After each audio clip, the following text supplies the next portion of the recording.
You unexpectedly time travel to 1985. You have no way back, ever. What do you do? Watch Back to the Future in theaters. I actually did this in 1985. Twice. Sigh. Good times. Good times. That's nice, Grandpa. Wait 14 years and party like it's 1999. This is easy. Make some simple predictions. Presidential elections. Assassinations. Domino-like destruction of Soviet Empire. Etc. Convince people that you are prophetic. Gather followers. Become cult leader. Profit. 1. Invest heavily in companies that went on to become major moneymakers. 2. Buy lots of weaponry, gadgets, and technology. 3. Train heavily in martial arts. 4. Use my knowledge of future crimes and disasters to save lives. 5. Become real-life Batman. Write a bunch of songs before Metallica ever could and end their goddamned careers once and for all. The ultimate form of music piracy. Funny. That's what Metallica did.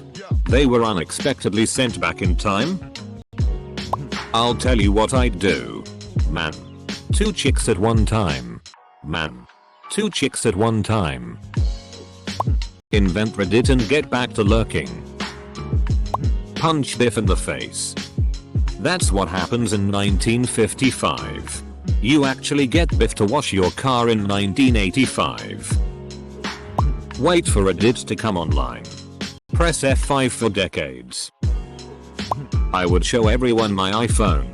Along with being known as Future Man for the rest of my life and being treated like a king everywhere I go.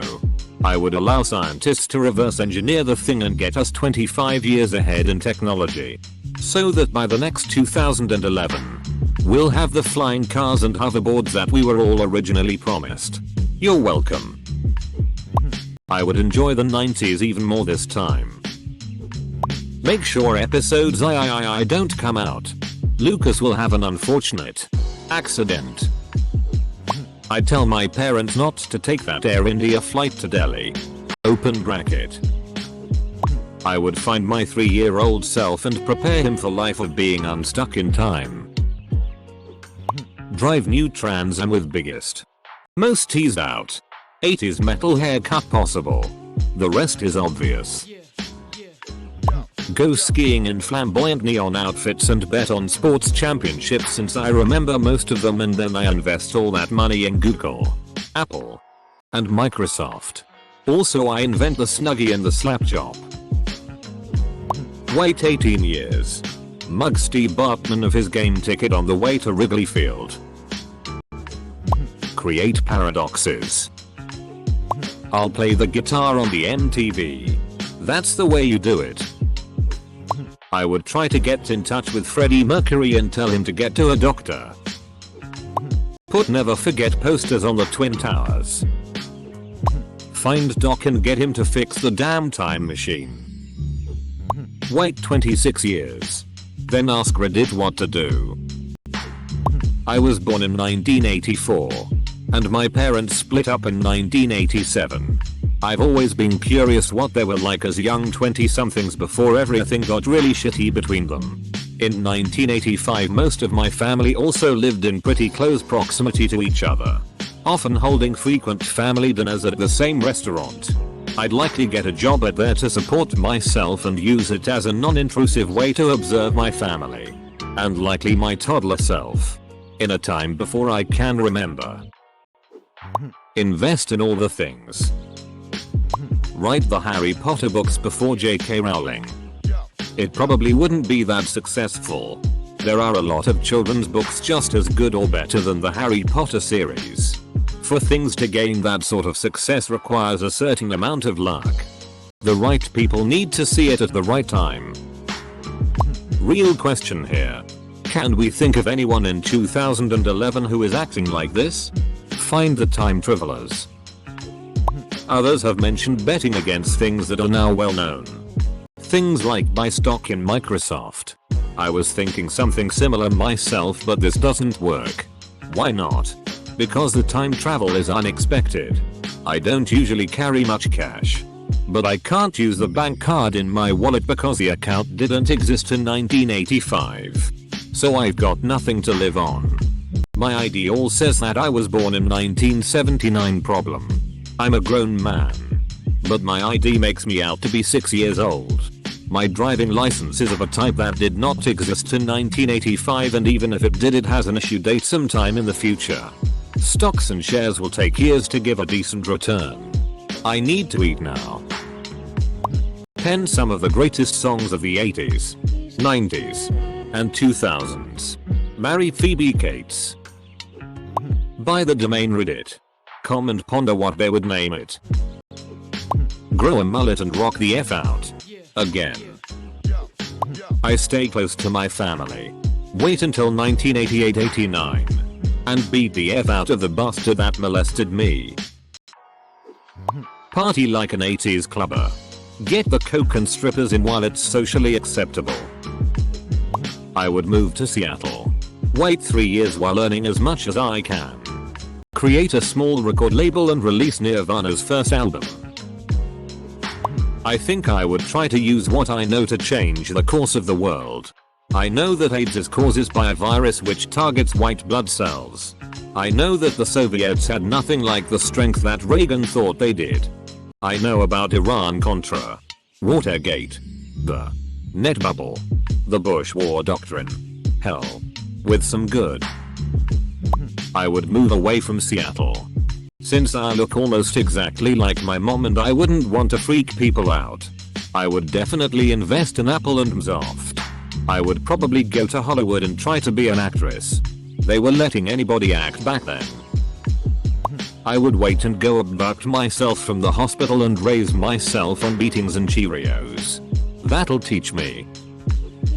Besides the obvious, Apple, Microsoft, etc. stock, I would write a bunch of songs that I know are now hits. Sit back and collect royalties. Travel to my moment of conception and interrupt it. Of course. I still remember who wins the Super Bowls. And you can make the preseason long shot bets to get incredibly good odds on your money. So you won't need as much of an initial investment to rack in the cash. I have $0 in my wallet, so I will be essentially broke, homeless, and about 30 miles from my parents' house. I could dye my hair and do something to it to make it look a little wavier, and I could easily pass for my dad if I needed to. I could hitch a ride to their house and use the spare key, it's hidden under the grey rock in the bushes next to the front door, to get in. Once inside, I would take a bunch of checks and I'd also steal my own social security card from the wall safe. The combination was made known to me when I grew up. I could easily forge my dad's signatures and pass for him with a reasonable amount of certainty at our bank, at which my family was recognized after having banked there for many years by that time. There's no way they would ask for ID. And if they did, I could probably just get in the house while everyone was asleep and get his driver's license. So I'd cash a check for a couple $100 and use that as my seed money to get all the documents I need and get myself set up with a place to live. If I had to, I would just get CR. Get a job as a teacher at the school I went to, and a year later meet my parents and insist on taking care of the baby they are about to have, me. I wonder how I would turn out if I raised myself. Oh, and then the 4-year-old me would go to the school the 28-year-old me is teaching. That's also where I met my boyfriend. So I would be able to watch both little me and little version of my boyfriend grow up, because I know I would miss the current version of my boyfriend. So this would be the closest I could get to him. Fast forward 20 years later. Then comes the time when the younger me will be unexpectedly sent to 1985. So now that younger me has gone missing. My boyfriend would probably worry. So then 48-year-old me would have to go to him and explain to him what happened and why I am suddenly so old and twice my age. Hey, Mr. Bush. Maybe giving all that weaponry to the Mujahideen just to spite Russia isn't such a good idea. Double quote. I rejoice. I know I'm perfectly capable of living life without today's current conveniences. And it's not like 1985 was the Stone Age or anything. I would travel every single inch of my current city and the surrounding area, just to be reminded of what it was like before 25 more years of urban sprawl. I'd probably have to freak out my parents and see if they could help me out with some cash or a place to stay for a while. I'd totally babysit my 2-year-old self to help them out. Then I'd invest like crazy in today's most profitable companies that were just starting up back then. I'd buy all the original 80s toys that I could and keep most of them MISV. Maybe I'd go to 80s college. Who knows? I'd hang out at the mall in town and frequent the KB toy store before both it and the mall go belly up. The possibilities. Oh, the possibilities.